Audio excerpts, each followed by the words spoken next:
மனசாட்சிடா. இன்னைக்கு நாம என்ன வீடியோல என்ன பத்தி பார்க்க போறோம்னா, காந்தாரா சாப்டர் 1 என்ன மாதிரி படம்டா.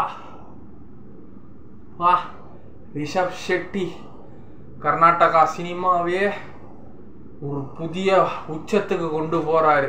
ஆஃப்டர் கேஜிஎஃப்க்கு அப்புறம் இந்த காந்தாரா சீரீஸ் ஃபர்ஸ்ட் வெறும் காந்தாரான்னு வந்தது. அது அந்த அளவுக்கு நிறைய பேருக்கு மக்களுக்கு ரீச் கொடுக்கல. இந்த காந்தாரா சாப்டர் 1 த லெஜெண்ட், வாவ், ஹார்ட்கோர் மேன். அந்த காட்டு விஎஃப்எக்ஸ், ருக்மிணி வசந்த் தங்க பூவே நெஞ்ச கொண்டு சாத்து மாய தங்க பூவே அப்படின்னு லவ் பண்ணிட்டு கியூட்டா இருக்கிறவள சும்மா கழுத்தை திருப்பி சரிக்க வில்லிடா, சரியான வில்லிடா. அந்த படத்துல என்ன மாதிரி வில்லி தெரியுமா அந்த படத்துல? அவ செம்ம ட்விஸ்ட் அண்ட் டேர்ன் பேக்கு. நம்ம ரிஷப் ஷெட்டியோட கேரக்டர் பேர் வந்து பெர்மே, அந்த அம்மா பேர் வந்து ஏதோ ஒரு பேர். ஜெயராம் சார் மிகப்பெரிய வில்லன் படத்துல.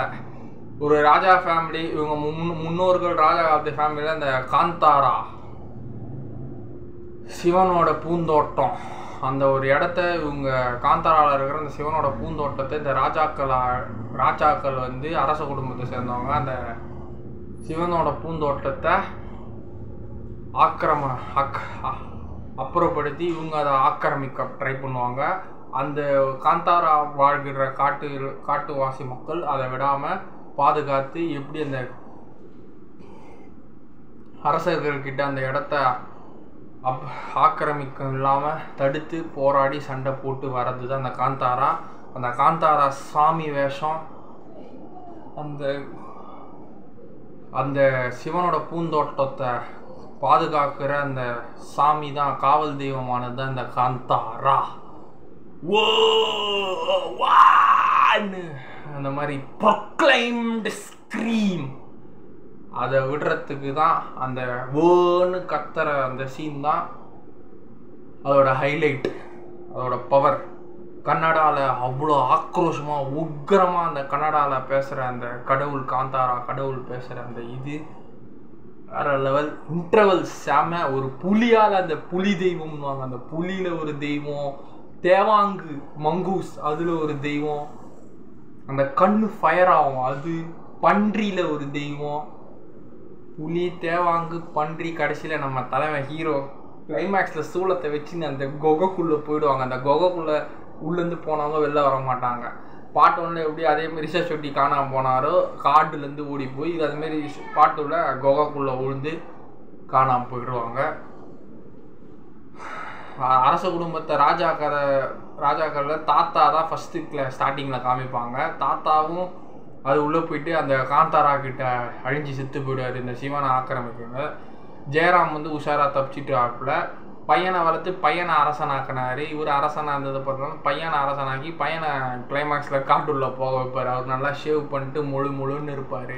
காந்தாராவில் வர வில்லன் அவர் உள்ளே போக வைக்கும்போது அவரும் போட்டு நசுக்கி அந்த ஊர் மக்களை அநியாயமாக சாவடிச்சிருவார் அந்த ராஜா, கெட்ட ராஜா.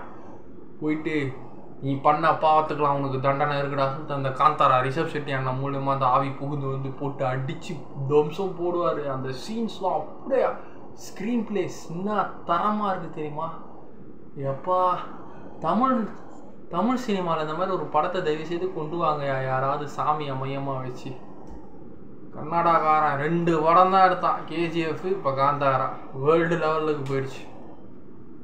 கூலி கூலி கூலி கூலின்னு எக்ஸ்பெக்ட் பண்ணியிருந்தோம், என்ன வேலைக்கு ஆகலை.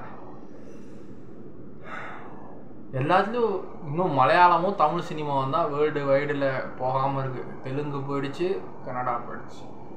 தெலுங்கில் பாகுபலி, அப்புறம் RRR, அப்புறம் இப்போ புஷ்பா, எல்லாம் வேர்ல்டு லெவலில் போயிடுச்சு. இந்த கத்தரா இருக்கே எப்பா, வேற லெவல் கூஸ் பம்ப்ஸ்ரா Kantara. Worth. Pooja holidays winner. Idli Kadai Tamil ஆடியன்ஸுக்கு வின்னரு. வேர்ல்டு லெவல் ஆடியன்ஸுக்கு பூஜா ஹாலிடே வின்னர். காந்தாரா தான் வின்னர். வின்னர் ரிஷப் ஷெட்டி.